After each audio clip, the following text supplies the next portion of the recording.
Hey guys welcome. आज है Naresh Surya classic और मैं हूं शाह ऑडिटोरियम में। और जैसा कि आप देख रहे हैं मेरे साथ है पंजाब के चैम्पियन मिस्टर सोनी सिद्धू। और बहुत ही सालों से, जी हाँ गाइस, बहुत सारे सालों से सोनी का इंटरव्यू मैं लेने की कोशिश कर रहा था, बट किसी ना किसी वजह से कभी सोनी बिज़ी होते थे या कभी कोई और रीज़न रहता था और इंटरव्यू इनका रिकॉर्ड नहीं हो पाता था। बट आज है मौका और आज हम बात करेंगे सोनी सिद्धू से उनकी फ़िटनेस जर्नी के बारे में और उनकी करंट जो चैम्पियनशिप्स चल रही हैं, प्लस किन से वो ले रहे हैं ट्रेनिंग, इन सब चीज़ों के बारे में आज हम करेंगे बात। तो सोनी, वेलकम है आपका। सबसे पहले तो आप ये बात बताओ कि आपको दिल्ली में आके कैसा लग रहा है? दिल्ली जाके बढ़िया लग रही है, पर गर्मी बहुत है, धुआं करता है।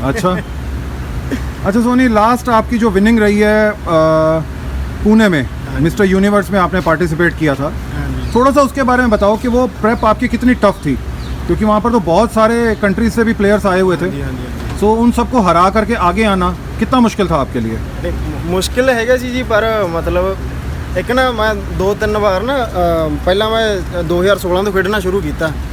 ਠੀਕ ਹੈ, ਮੈਂ 2016 ਤੋਂ ਬਾਅਦ ਹਾਰਿਆ ਕਦੇ ਨਹੀਂ। ਅੱਛਾ, ਮਤਲਬ ਰੈਗੂਲਰ ਓਵਰਆਲ ਵਿਨਰ ਪੰਜਾਬ 'ਚ ਓਵਰਆਲ ਦਿੱਲੀ ਆਇਆ, ਇੱਥੇ ਓਵਰਆਲ ਸਾਰੇ। ਫਿਰ 2 ਸਾਲ ਮੇਰੀ ਜ਼ਿੰਦਗੀ 'ਚ ਇਹੋ ਜਿਹਾ ਕਿ ਮੈਂ ਰੈਗੂਲਰ ਹਾਰਿਆ। ਅੱਛਾ, ਹਾਂ, ਮਤਲਬ ਹਾਰਿਆ 2-3 ਸ਼ੋਅ ਖੇਡਿਆ, ਵਧੀਆ ਤਰੀਕੇ ਨਾਲ ਹਾਰਿਆ। ਤੇ ਆਪਾਂ ਹਾਰ ਐਕਸੈਪਟ ਵੀ ਕੀਤੀ ਵੀ ਆਪਾਂ ਹਾਰੇ ਆ, ਆਪਾਂ ਕਿਸੇ ਫੈਡਰੇਸ਼ਨ ਦਾ ਉਹ ਨਹੀਂ ਕੱਢਿਆ, ਕਿਸੇ ਦਾ ਉਹ ਨਹੀਂ ਕੱਢਿਆ, ਹਨਾ, ਕਸੂਰ ਨਹੀਂ ਕੱਢਿਆ, ਚੱਲ ਹਾਰ ਗਏ।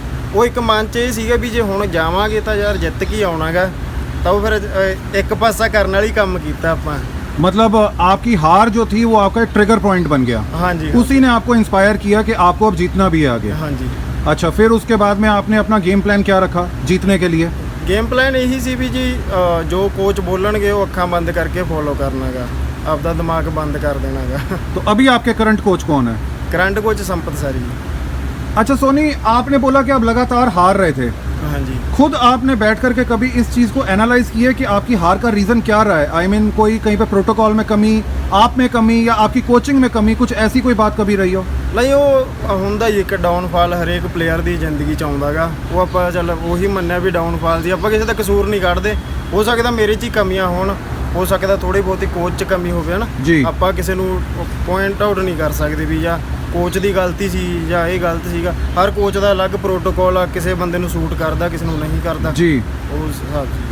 अच्छा, आज आप लगातार जीत भी रहे हैं। हाँ जी। और चैम्पियन ऑफ चैम्पियंस भी बन चुके हैं आप तो। हाँ जी। तो क्या किया ऐसा संपत जी ने आपके प्रोटोकॉल में चेंज कि आज आप लगातार विन करते चले जा रहे हो? मतलब पहले वाली कोचिंग और आज की कोचिंग में आप क्या फ़र्क देखते हैं? नहीं, कोचिंग 'ਚ ਕੋਈ ਜ਼ਿਆਦਾ ਡਿਫਰੈਂਸ ਨਹੀਂ ਹੈਗਾ ਜੀ, ਪਰ ਇੱਕ ਸੰਪਤ ਸਰ ਨਾ ਥੋੜਾ 올ਡ ਸਕੂਲ ਤਰੀਕੇ ਨਾਲ ਕਰਵਾਉਂਦੇ ਹੈਗੇ, ਤਾਂ ਉਹ 올ਡ ਸਕੂਲ ਤਰੀਕਾ ਹਮੇਸ਼ਾ ਕੰਮ ਕਰਦਾ ਹੀ ਕਰਦਾਗਾ। ਅੱਛਾ। ਹਾਂਜੀ, ਮਤਲਬ ਕਈ ਵਾਰ ਸਾਇੰਸ ਜਿੱਥੇ ਨਹੀਂ ਕੰਮ ਆਉਂਦੀ ਨਾ, ਉੱਥੇ ਐਕਸਪੀਰੀਅੰਸ ਕੰਮ ਆ ਜਾਂਦਾਗਾ। आजकल तो एक ट्रेंड आ गया है कि उन कोचेज़ का ज़्यादा नाम हो गया जो आउट ऑफ इंडिया से ट्रेनिंग लेकर के आ रहे हैं। हाँ जी। या साइंस के बारे में ज़्यादा बात करते हैं। आप कह रहे हो कि ओल्ड स्कूल जो है वो ज़्यादा काम कर जाता है? ਨਹੀਂ, ਮੇਰੇ ਤੇ ਕਰਦਾ ਜੀ। ਬਾਕੀ ਉਹਨਾਂ ਦੇ ਮੁੰਡੇ ਵੀ ਤਾਂ ਆਈ ਸੀ ਉੱਥੇ ਜਿਹੜੇ ਬਾਹਰੋਂ ਕੋਚਿੰਗਾਂ ਲੈ ਕੇ ਆਉਂਦੇ ਆ, ਪਰ ਖੜਿਆ ਤਾਂ ਹੈ ਨਹੀਂ ਕੋਈ। हाँ अच्छा, तो संपत सर की बारे में अगर हम बात करें, उनकी कोचिंग के बारे में सबसे खास बात क्या रहती है उनकी कोचिंग में? ਸੰਪਤ ਸਰ ਦੀ ਕੋਚਿੰਗ 'ਚ ਜੀ ਖਾਸ ਤਾਂ ਸਰ ਮਤਲਬ ਇੱਕ ਨਾ ਸਰ ਹਰ ਰੋਜ਼ ਕਾਲ ਕਰਦੇ ਆ, ਹਰ ਰੋਜ਼ 2-3 ਵਾਰ ਕਾਲ ਕਰਨਗੇ, ਤੂੰ ਖਾਧਾ, ਤੂੰ ਐਕਸਰਸਾਈਜ਼ ਪੂਰੀ ਕੀਤੀ, ਕੋਈ ਦਿੱਕਤ ਆ ਰਹੀ ਆ। ਮਤਲਬ ਸਰ ਦੀ ਇੱਕ ਸਪੋਰਟ ਬਹੁਤ ਤਕੜੀ ਹੈ ਜੀ। ਅੱਛਾ। ਮਤਲਬ ਹਰ ਟਾਈਮ ਬੰਦੇ ਨੂੰ ਸਪੋਰਟ ਕਰਨਾ ਨਾ। ਇੱਕ ਕੋਚ ਦਾ ਮਤਲਬ ਇਹ ਨਹੀਂ ਹੁੰਦਾ ਵੀ ਤੁਹਾਨੂੰ ਪ੍ਰੋਟੋਕੋਲ ਭੇਜਦਾ, ਤੂੰ ਆਹ ਕਰ ਲੈ, ਐਕਸਰਸਾਈਜ਼ ਲਾ ਲਾ ਕਰ ਲੈ, ਹਨਾ। ਉਹ ਤਾਂ ਕੋਈ ਵੀ ਕਰ ਦਿੰਦਾ। ਇੱਕ ਜੋ ਸਪੋਰਟ ਹੁੰਦੀ ਹੈ ਨਾ ਵੀ ਹਾਂ, ਬੰਦੇ ਦਾ ਖਿਆਲ ਰੱਖਣਾ, बंदे ਨੂੰ एज अ फैमिली ट्रीट करना, वो संपत सर का सब तो प्लस पॉइंट है। क्या बात है, मतलब आप इस बात को मानेंगे कि संपत सर के पास में नॉलेज है? हाँ जी, उन्होंने सानू स्टूडेंट वांगू नहीं, अपने जवाकां वांगू रखा है।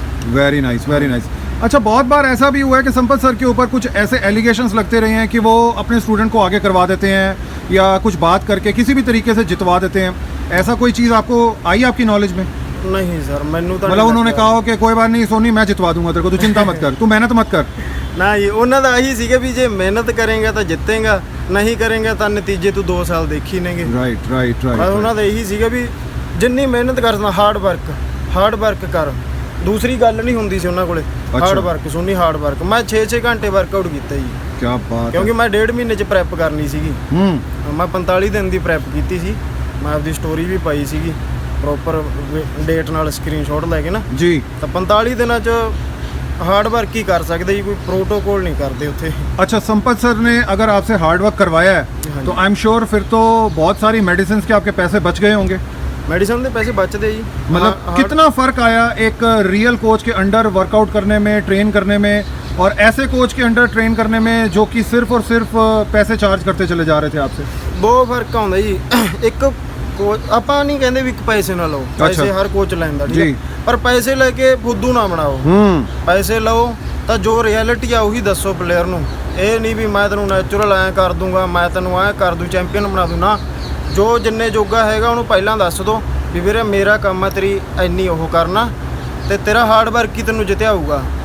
ਉਹ ਨਹੀਂ ਹੁੰਦਾ। ਮਤਲਬ ਜੇ ਆਪਣੀ ਟੀਮ 'ਚ 100 ਬੰਦਾ ਗਾ ਤਾਂ ਇਹ ਨਹੀਂ ਹੈਗਾ ਕਿੰਨੇ ਕੁ ਨੂੰ ਟ੍ਰੇਨ ਕਰ ਲੂ ਬੰਦਾ, 100 ਨੂੰ ਕਰ ਲੂ ਇੱਕ ਟਾਈਮ ਤੇ। ਤੁਸੀਂ ਦੱਸੋ। बिल्कुल ठीक है, ਨਹੀਂ ਕਰ ਸਕਦਾ। बिल्कुल ठीक है। ਠੀਕ ਹੈ, ਜਿਹੜੇ ਕੋਚ ਕੋਲੇ 8 10 15 ਬੰਦੇ ਆ ਨਾ ਉਹੀ ਧਿਆਨ ਦੇ ਸਕਦਾ ਹੈ। राइट राइट राइट ਹੁਣ राइट। 100 150 ਬੰਦੇ ਇਕੱਠੇ ਕਰ ਲਾਂਗੇ ਤਾਂ ਕਿਆ ਕਰਾਂਗੇ ਉਹ 'ਚ? ਕੁਝ ਵੀ ਨਹੀਂ। 100 150 ਨੂੰ ਬੰਦਾ ਨਹੀਂ, ਇੱਕ ਬੰਦਾ ਨਹੀਂ ਹੈਂਡਲ ਕਰ ਸਕਦਾ। ਕੋਈ ਕਿਸੇ ਨੇ ਕਮੈਂਟ ਕਰਨਾ ਕਰਦੇ ਵੀ ਐਂ ਕਰ ਲੈਂਦਾ, ਉਹ ਕਰ ਲੈਂਦਾ, ਨਹੀਂ ਕਿਸੇ ਤੋਂ ਨਹੀਂ ਹੁੰਦਾ ਵੀਰੇ, ਕਰ ਹੀ ਨਹੀਂ ਸਕਦਾ ਬੰਦਾ। चलो, ये तो बात हुई संपत सर के बारे में। अब लास्ट में मेरे को आप ये बता दो कि नेक्स्ट आप कौन सी चैंपियनशिप में स्टेज के ऊपर नज़र आओगे और कब देख पाएंगे हम आपको स्टेज पर? ਸਟੇਜ ਤੇ ਫਿਲਹਾਲ ਤਾਂ ਆਫ ਆ ਜੀ, ਪਰ ਅੱਛਾ। ਦੇਖਾਂਗੇ। ਜਿਵੇਂ ਆਪਾਂ ਯੂਨੀਵਰਸ ਬਿਨਾਂ ਦੱਸੇ ਖੇਡੇ ਸੀ, हाँ हाँ। ਕਦੋਂ ਵੀ ਚੜ ਸਕਦੇ ਕੋਈ ਪਤਾ ਨਹੀਂ। तो अभी नेक्स्ट चैंपियनशिप बहुत बड़ी दिल्ली में होने वाली है, शेरू क्लासिक। ਹਾਂਜੀ। उसके बारे में कोई आपका कोई विचार बना हो कि मैंने उसमें पार्टिसिपेट करना है? ਨਹੀਂ ਹਲੇ ਹੈ ਨਹੀਂ, ਬਾਕੀ ਇੱਕ ਦਿਨ ਪਹਿਲਾਂ ਦੱਸਾਂਗੇ। अच्छा, मतलब एक दिन पहले रिवील करोगे हैं? धमाका, बम्पर धमाका। ਹਾਂਜੀ। ਮੈਨੂੰ Alright। ਇੱਥੇ ਵੀ ਕਿਹਾ ਗਿਆ ਸੀਗਾ ਹਾਂ। ਜਦੋਂ ਮੈਂ ਯੂਨੀਵਰਸ ਖੇਡਣ ਗਿਆ ਨਾ, ਤਾਂ ਮੈਨੂੰ ਸੁਣਨ 'ਚ ਗੱਲਾਂ ਆਈਆਂ ਵੀ ਬੋਡੀ ਰਿਸਪੌਂਸ ਦੇਣਾ ਬੰਦ ਹੋ ਗਈ, ਬੋਡੀ ਨਹੀਂ ਕੰਮ ਕਰੂਗੀ, ਇਹ ਨਹੀਂ ਹੋਊ, ਕੰਡੀਸ਼ਨ ਨਹੀਂ ਆਊ, ਉਹ ਨਹੀਂ ਆਊ। ਤਾਂ ਮੈਂ ਇਹ ਸਾਰੀਆਂ ਗੱਲਾਂ ਸੁਣ ਕੇ ਫਿਰ ਜਦੋਂ ਕੱਢੀ ਨਾ ਕੰਡੀਸ਼ਨ, ਫਿਰ ਮੈਂ ਕਿਹਾ ਵੀ ਹਾਂ ਬਾਈ ਹੁਣ ਦੱਸ ਦਿਓ ਕਿੰਨੀ ਕੁ ਬੋਡੀ ਡੈਡ ਹੋ ਗਈ। ਐਂਡ ਤੇ ਆ ਕੇ ਕੁਛ ਨਹੀਂ ਡੈਡ ਹੁੰਦਾ, ਕੁਛ ਨਹੀਂ। ਹਾਰਡ ਵਰਕ ਕੰਮ ਕਰੂਗਾ ਤੁਹਾਡਾ। ਜਿਹਨੇ ਹਾਰਡ ਵਰਕ ਕਰ ਲਿਆ ਉਹ ਜਿੱਤ ਜੂਗਾ, ਜਿਹਨੇ ਐਵੇਂ ਚਾਵਲਾਂ ਮਾਰਨੀਆਂ ਨੇ ਉਹ ਮਾਰੀ ਜਾਵੇ ਆਪਦੀਆਂ। All right Soni, thank you so much आज मुझे और मेरे व्यूअर्स को इतना टाइम देने के लिए। और मैं विश करता हूँ कि बहुत जल्दी आप चैंपियनशिप में नज़र आएँ और जैसे आपकी पहले विनिंग रही है उसी तरीके की ग्रैंड विनिंग आपकी वापस हम सब लोगों को देखने को मिले। बिल्कुल जी। Very best of luck. Thank you.